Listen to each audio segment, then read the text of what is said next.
और आज बड़े भाई छोटे भाई कांग्रेस के गोद में बैठकर कांग्रेस के साथ गलबहियां करके आज उनके पक्ष में नारा लगाएंगे। ये दृश्य 23 तारीख को बिहार की जनता देखेगी और बिहार की जनता ये लोकतंत्र की धरती की जनता है।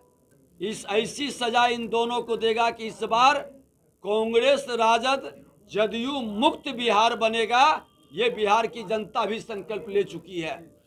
देखिए, विपक्षी एकता की हवा तो पहले ही निकल गई। आप विपक्षी एकता किनका बैठक है? देखिए, सारे परिवारवाद, वंशवाद और जिनके ऊपर कहीं न कहीं भ्रष्टाचार का आरोप लगा है, जो देश के प्रधानमंत्री नरेंद्र मोदी जी का लाल किला से जो घोषणा हुआ था भ्रष्टाचार मुक्त बिहार बनाएंगे, तभी से इन लोगों के मन में डर आया और वो डरे सहमे लोग आपस में गलबहियां कर रहे हैं। अपने अपने एजेंडा और सिद्धांत को छोड़कर कोई रिजल्ट नहीं निकलेगा।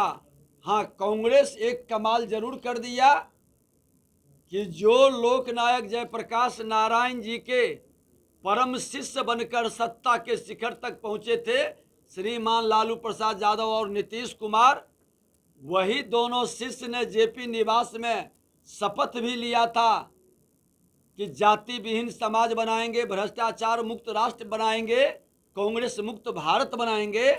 आज कांग्रेस ने उन्हीं दोनों शिष्य के माध्यम से लोकनायक के धरती बिहार कि कल हमने जमुई से खगड़िया जा रहे थे कार्यक्रम में, और मुंगेर जिला के हवेली खड़गपुर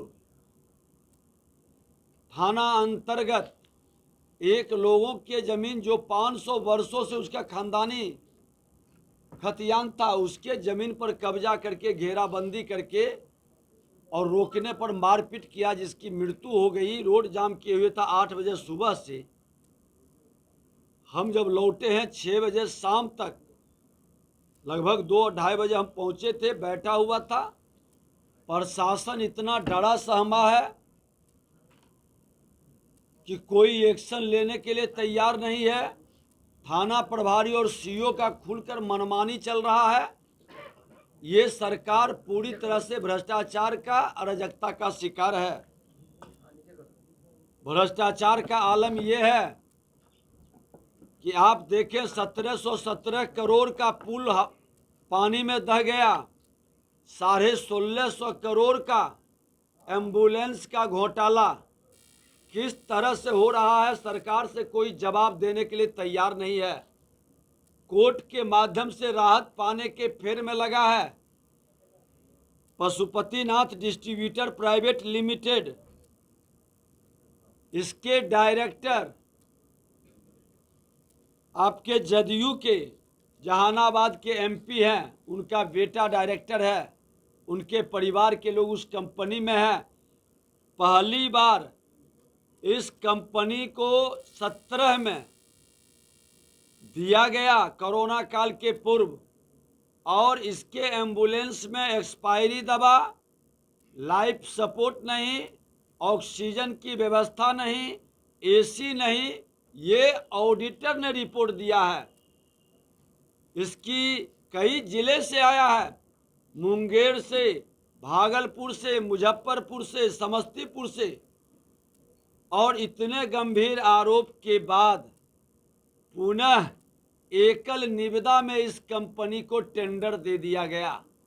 एकल निविदा का प्रावधान भी फाइनेंस से है कि एकल निविदा में नहीं मिलेगा, लेकिन इन्होंने नियम में संशोधन किया और आरएफपी,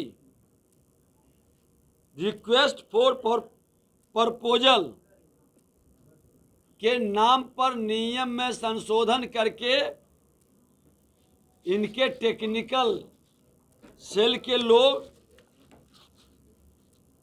जो रिपोर्ट दिया है स्टेट हेल्थ सोसाइटी कि सरकार के नुकसान हो रहा है, इसलिए इसको दिया जा रहा है। कहाँ निविदा में लिखा है कि सरकार का नुकसान की भरपाई किसी भ्रष्ट लोगों के जिम्मे व्यवस्था को सौंप दिया जाए? ये भारत सरकार का दिया हुआ रुपया है। और बिहार सरकार केंद्र के 76% योजनाओं का पैसा का किस तरह से लूट मचाए हुए है। आज स्वास्थ्य विभाग के अंदर आप देखें कि जितने एनजीओ स्वास्थ्य के अंदर, शिक्षा के अंदर, समाज कल्याण के अंदर, नगर विकास विभाग के अंदर जितने एनजीओ और कॉन्ट्रैक्ट बेसिस पर काम कर रहे हैं, चाहे वो सफाई कर्मी हो, सुरक्षा कर्मी हो, जनरेटर का व्यवस्था, एक्सरे का व्यवस्था या पैथोलॉजिस्ट की व्यवस्था, ये तमाम व्यवस्था में 50% कमीशन खोरी हुआ है। इसका सीबीआई से सरकार जांच करावे और संवैधानिक संस्था पर विश्वास नहीं है तो हाई कोर्ट के सिटिंग जज से जांच करावे। केंद्र का पैसा का बिहार के अंदर पूरी तरह से लूट मची है और ये कहने में कोई अतिशयोक्ति नहीं होगा कि ये 50% कमीशन खोर को गद्दी छोड़ना चाहिए। कल जनता ने भी नारा लगाया कि 50% कमीशन खोर